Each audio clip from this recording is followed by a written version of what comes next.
Come on, get your cockles. Je voudrais. Yeah, what's that? Les petits manger. Breakfast, is it? Deux billets. 2 tickets, s'il vous plaît. Anytime, governor. Come again. Down and out in Paris and London. The podcast. Chapter 34 then, shall we? Let's do it.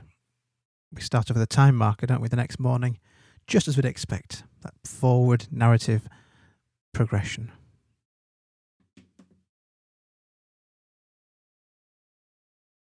Come on. What's it waiting for? Oh, I've muted it. Oh, silly me. Hang on a second. Dear me.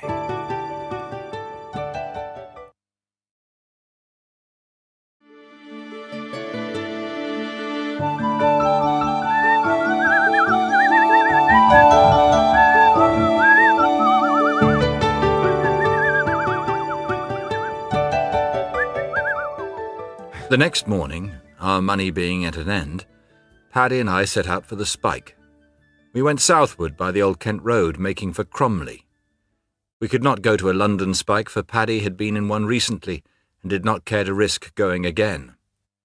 Do you know, that's a road I've never been down, the Old Kent Road.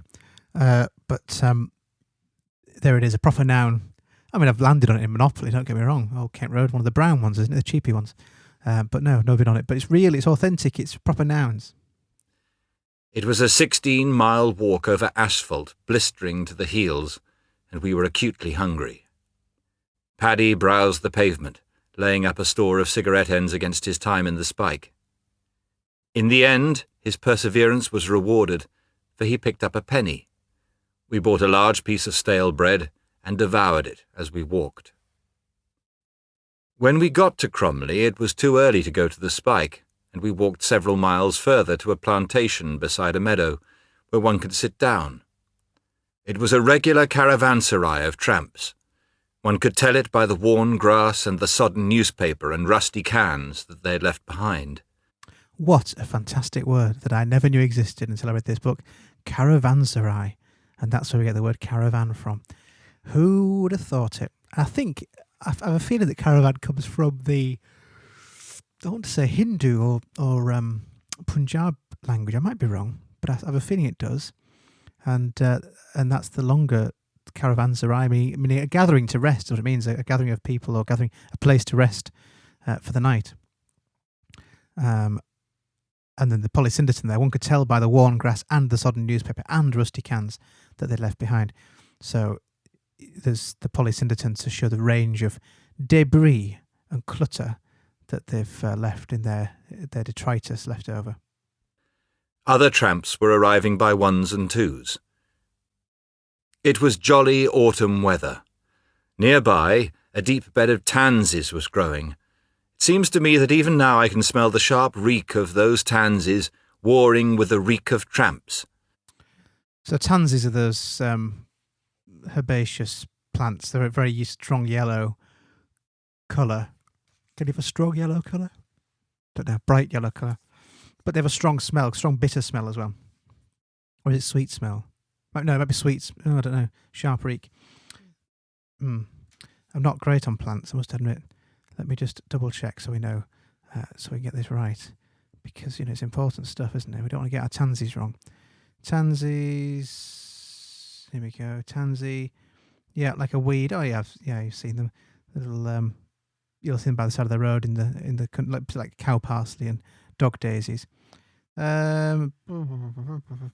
Insect repellent, toxicity, dermatitis. I don't know. Let's have a look. It's pleasant in taste. Good grief. In Yorkshire, the seeds are used in biscuits at funerals. There you go. Who knew that? Okay, so I think it has a bitter taste. It's hard to tell from this lengthy Wikipedia article, and to be honest, we're not that bothered, are we? But it's a sort of slightly a strong smell anyway, warring with the reek of tramps. So that parallelism of reek of those tansies, reek of tramps, and the warring metaphor, that battle between the senses, olfactory senses, mind you. Don't forget that olfactory senses. Let's pick this one out and plop it in our olfactory box, if we've got a box for olfactory senses. And if we haven't, why haven't we? Good grief, we're missing a trick, aren't we? Let's carry on. In the meadow, 2 cart-horse colts, raw sienna colour with white manes and tails, were nibbling at a gate. We sprawled about on the ground, sweaty and exhausted. Someone managed to find dry sticks and get a fire going, and we all had milkless tea out of a tin drum which was passed around. Some of the tramps began telling stories. One of them, Bill, was an interesting type, a genuine sturdy beggar of the old breed, strong as Hercules, and a frank foe of work. He boasted that with his great strength he could get a navvying job any time he liked, but as soon as he drew his first week's wages he went on a terrific drunk and was sacked. Between whiles he mooched, chiefly from shopkeepers. He talked like this. Now, before we just get into Bill's anecdote and direct speech, just that simile there, strong as Hercules, that mythical Hercules. What was he, son of Zeus? Maybe everybody was son of Zeus, weren't they? Hercules was Zeus's son. Very strong, very powerful Greek god. Oh, I ain't going far in fucking Kent. Kent's a tight county, Kent is. Don't blame him.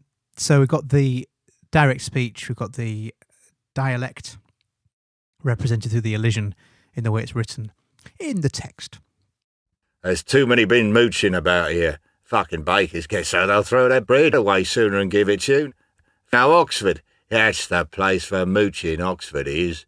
When I was in Oxford I mooched bread, and I mooched bacon, and I mooched beef, and every night I mooched tanners for my kip off of the students. So we've got some anaphora there with that verb mooched. I mooch bread, I mooch bacon, I mooch beef, and every night I mooch tanners for a kip off for students. So that's means to beg, doesn't it? Took money from, or took things from people, and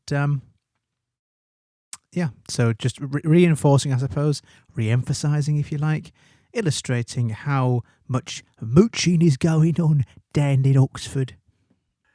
Last night I was tuppence short of my kip, so I goes up to a parson and mooches him for threepence. He give me threepence, and the next moment he turns round and gives me in charge for begging. You been begging, the copper says. No, I ain't. I says, I was asking the gentleman the time, I says. The copper starts feeling inside my coat, and he pulls out a pound of meat and 2 loaves of bread. Well, what's all this then, he says. You better come along to the station, he says. The beat give me 7 days. I don't mooch from no more fucking parsons. But Christ, what do I care for a lay-up of 7 days? Etc., etc. It seemed that his whole life was this, a round of mooching, drunks, and lay-ups. He laughed as he talked of it, taking it all for a tremendous joke. He looked as though he made a poor thing out of begging, for he wore only a corduroy suit, scarf and cap, no socks or linen. Still he was fat and jolly, and he even smelt of beer, a most unusual smell in a tramp nowadays. 2 of the tramps had been in Cromley Spike recently, and they told a ghost story connected with it. Years earlier, they said, there had been a suicide there. A tramp had managed to smuggle a razor into his cell, and there cut his throat. In the morning, when the tramp major came round, the body was jammed against the door, and to open it they had to break the dead man's arm. In revenge for this, the dead man haunted his cell, and anyone who slept there was certain to die within the year. There were copious instances, of course. If a cell door stuck when you tried to open it, you should avoid that cell like the plague, for it was the haunted one. That's a particularly apt simile, isn't it? Well, apt for the moment, for our times now, in these lockdown times, but very apt for them as well, I would say. Avoiding it like the plague, given that they are so riddled with the various diseases and the concerns about smallpox being transmitted between the homeless people and their unsanitary ways. 2 tramps, ex-sailors, told another grisly story. A man, they swore they'd known him, had planned to stow away on a boat bound for Chile. It was laden with manufactured goods, packed in big wooden crates, and with the help of a docker, the stowaway had managed to hide himself in one of these. But the docker had made a mistake about the order in which the crates were to be loaded. The crane gripped the stowaway, swung him aloft, and deposited him at the very bottom of the hold beneath hundreds of crates. No one discovered what had happened until the end of the voyage, when they found the stowaway rotting, dead of suffocation.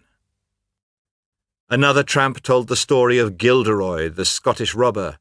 Gilderoy was the man who was condemned to be hanged, escaped, captured the judge, who had sentenced him, and, splendid fellow, hanged him. The tramps liked the story, of course, but the interesting thing was to see that they had got it all wrong. Their version was that Gilderoy escaped to America, whereas in reality he was recaptured and put to death.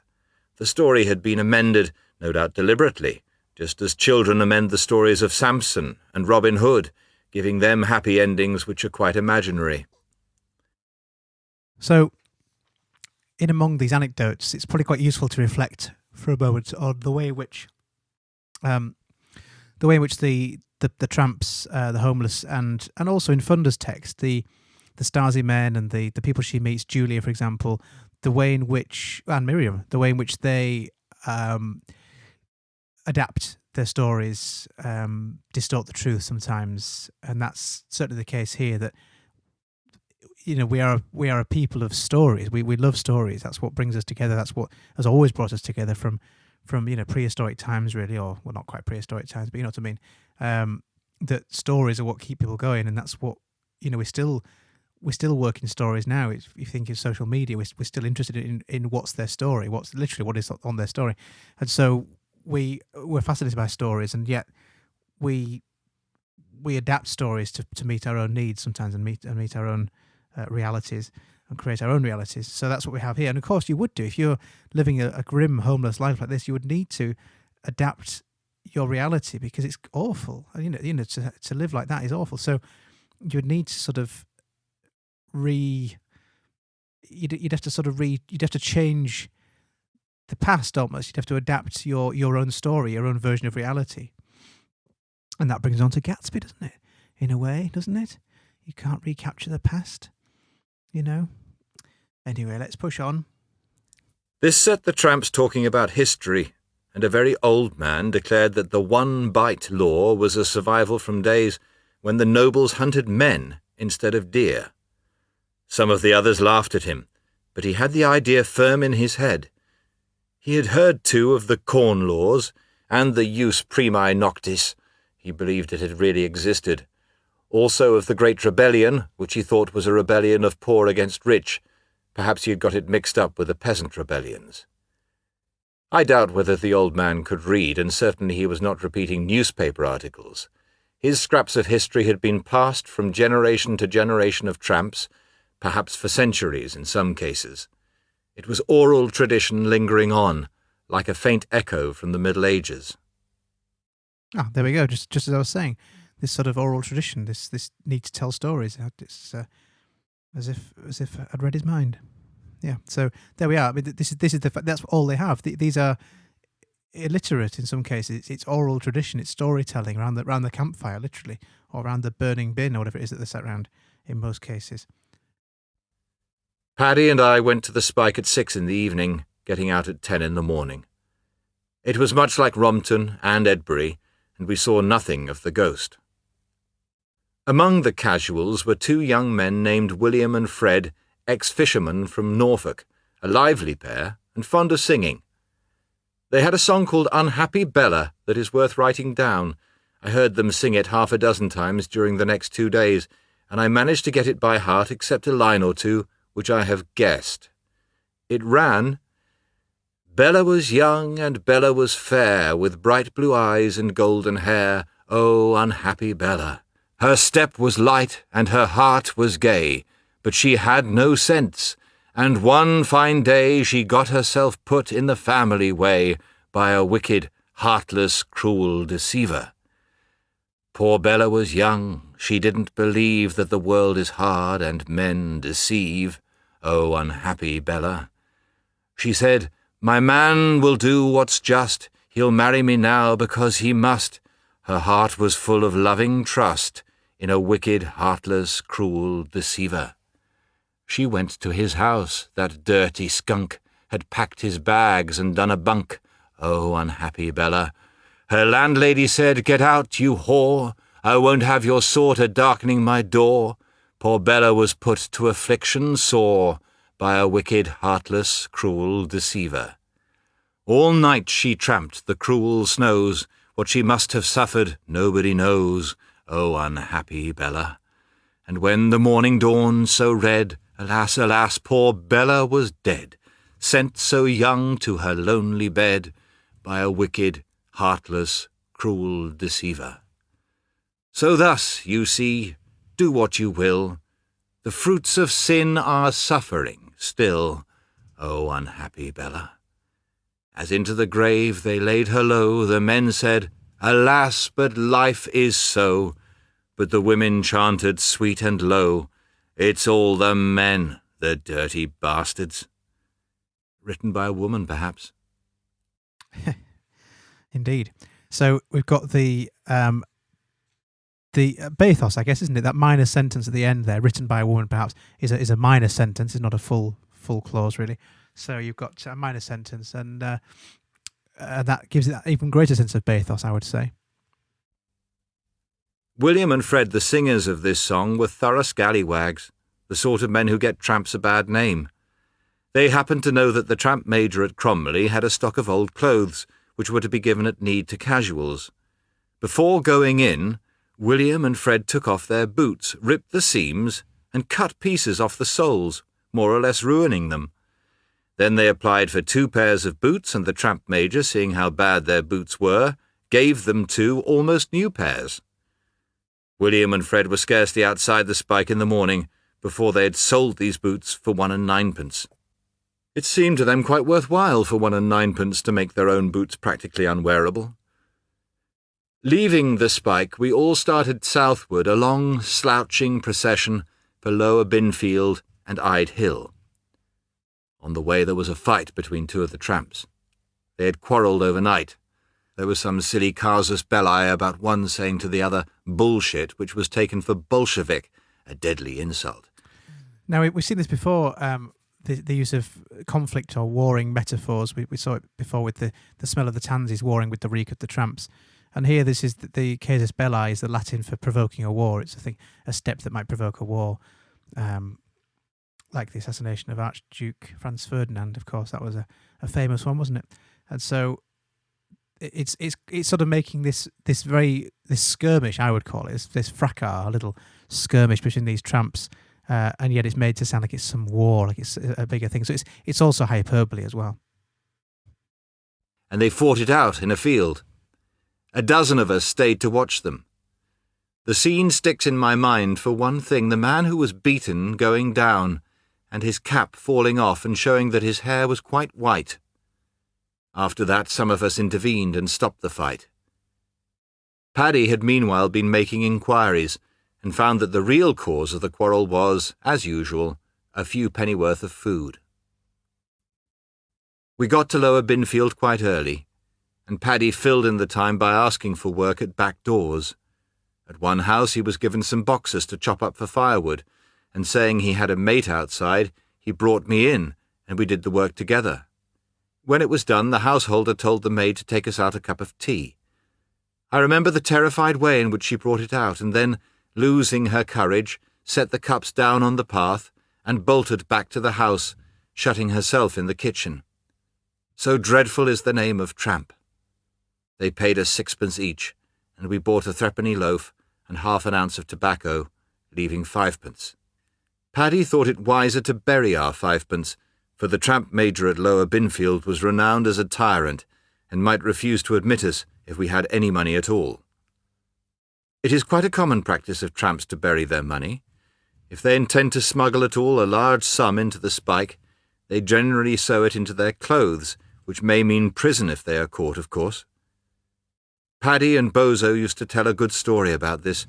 An Irishman, Bozo said it was an Irishman, Paddy said an Englishman, not a tramp, and in possession of £30, was stranded in a small village where he could not get a bed. He consulted a tramp, who advised him to go to the workhouse. It is quite a regular proceeding if one cannot get a bed elsewhere to get one at the workhouse, paying a reasonable sum for it. The Irishman, however, thought he would be clever and get a bed for nothing, so he presented himself at the workhouse as an ordinary casual.